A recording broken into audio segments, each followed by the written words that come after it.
रहनुमा पाकिस्तान तहरीक इंसाफ और सिंध असम्बली में कायदे हिज़्ब इख्तिलाफ फिरदौस शमीम नकवी ने कहा है कि जैकबाबाद में पहुंचकर बदहाली देखी है जिसके बायस दिल खून के आंसू रोता है। पंजाब और केपी के जाएं तो वहां तरक्की नजर आती है। वो जैकबाबाद में मीडिया से गुफ्तगू कर रहे थे। इस मौके पर इन्होंने कहा कि सिंध में स्कूल तो मौजूद हैं लेकिन इमारतों में मवेशी बंधे होते हैं। फिरदौस शमीम नकवी ने सूबाई हुकूमत को शदीद तनकीद का निशाना बनाते हुए कहा कि तहरीक इंसाफ के सूबाई रहनुमा शरीफ खान बुनियादी के कत्ल की वीडियो सामने आने के बावजूद भी ताहाल कातिल गिरफ्तार नहीं हुए। इन्होंने पीपल्स पार्टी को आड़े हाथों लेते हुए मजीद कहा कि आज जब मैं जैकबाबाद में दाखिल हुआ तो मुझे ब्रिगेडियर जनरल जैकब की कब्र पे जाने का मुझे दिखाया गया, तो मैं कहा चलो उतर के देख के तो आऊँ।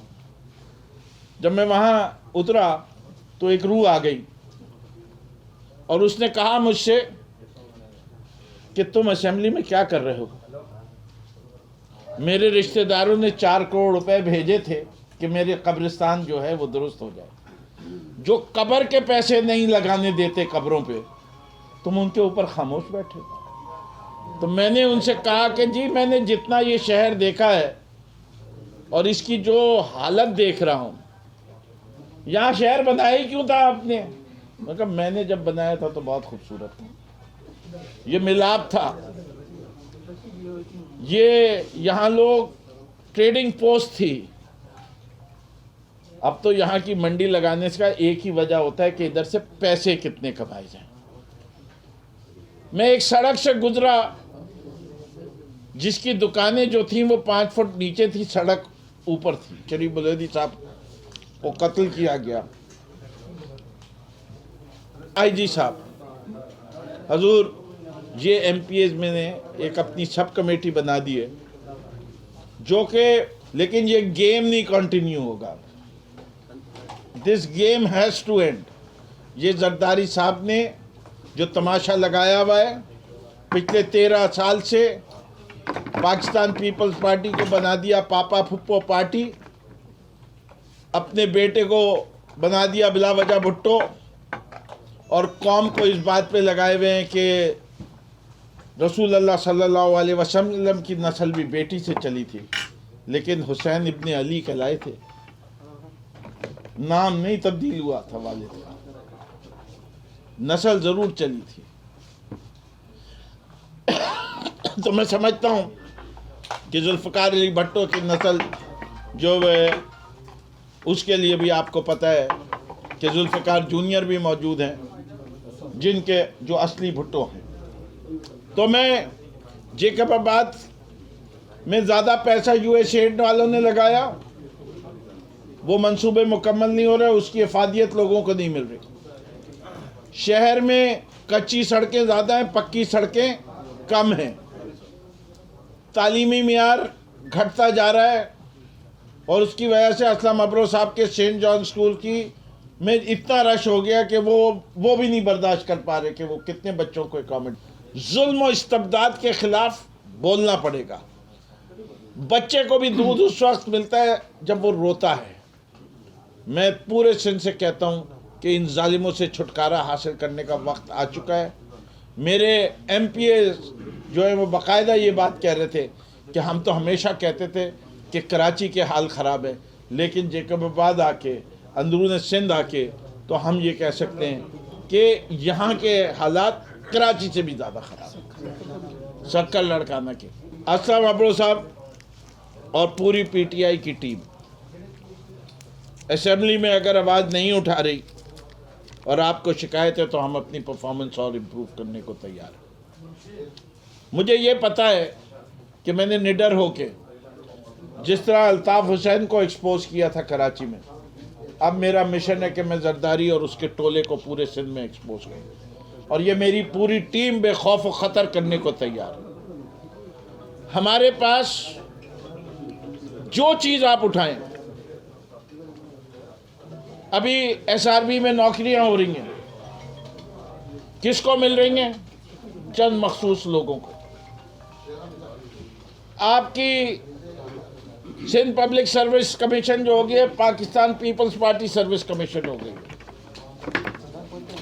चेयरमैन का एक बच्चा कराची के डोमिसाइल पे और दूसरा बच्चा अंदरूनी सिंध के डोमिसाइल से। किस जगह करप्शन, नेपोटिज्म नहीं है हुकूमत सिंध में? किसी चीज़ की मिसाल उठा। आज हर शहरी जानता है कि जब सरकार का ठेका 100 रुपये का दिया जाता है तो उसमें से 55 से 60 रुपया जो है लोगों की जेब में जाता है। जो सड़क 100 रुपये की बननी होती थी उसकी ज़िंदगी होती है 15 से 20 साल, और जब वो सड़क 40 रुपये की बनती है तो उसकी ज़िंदगी होती है 6 माह। करप्शन किए जाओ, शहर में ना कोई सड़क नज़र आएगी, ना कोई सीवरेज की स्कीम नज़र आएगी, ना कोई सही हुआ हुआ काम नज़र आएगा। अकाउंटेबिलिटी है नहीं, और आप लोगों के मोहल्लात देखते रहेंगे। सयाल पैलेस, झाकरानी अरबपति हो गए। इनका नैब की कारकर्दगी को हम सवाल करते हैं कि इतनी बड़ी बड़ी चोरी हो रही है। करप्शन ख़त्म भी होनी चाहिए और जो करप्ट है उनको पकड़ा भी जाना चाहिए। इनके घेरा और तेज़ी से तंग किया जाए। और मैं वज़ीर आज़म साहब से कहता हूं कि अगर नैब नहीं काम कर रही, वो माजी के उसमें FIA को तेज़ करें, एंटी करप्शन को तेज़ करें, बाकायदा इन्वेस्टिगेटिव अगर कोई सियासतदानों के ऊपर और ब्यूरोक्रेट्स और टेक्नोक्रेट्स के ऊपर कोई और इदारा बनाने की ज़रूरत है कि उनकी करप्शन को पकड़ा जाए, वो भी बनाए। बिजली के ऊपर बहुत सारे मसाइल हैं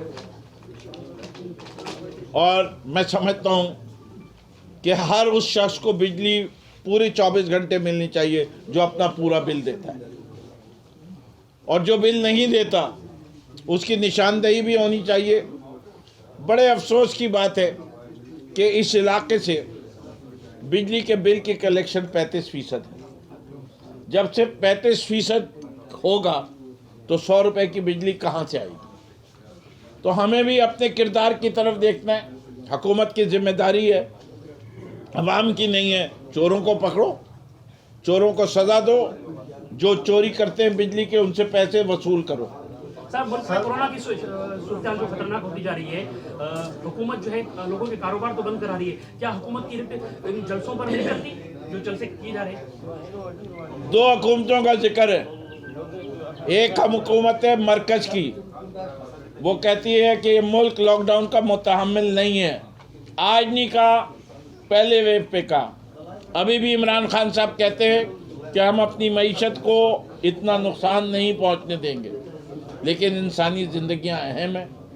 हम ये नहीं कहेंगे कि मेरे घर की शादी हो तो कोरोना टेस्ट करवा के आओ, और जलसे में बगैर टेस्ट करके सब आओ, और मुझे क्योंकि कोरोना हो गया मैं घर पे बैठ के तकरीर करूँ। ये दोहरा मेयार नहीं रखेंगे। सर, इल्ज़ामात जब से तहरीक इंसाफ है, ये इल्ज़ामात की एक सियासत हो रही है, तो गरीब का बुरा हाल हो चुका है, महंगाई उरूज पर पहुंच चुकी है। तहरीक इंसाफ 2 साल में क्या किया है सर? मैं कर चुका हूँ। बात सारी है, सबसे पहले पाकिस्तान तहरीक इंसाफ ने अवाम की फलाह के लिए जितना बड़ा मंसूबा लेके आए हैं वो माजी की हुकूमतों ने कोई नहीं लाया।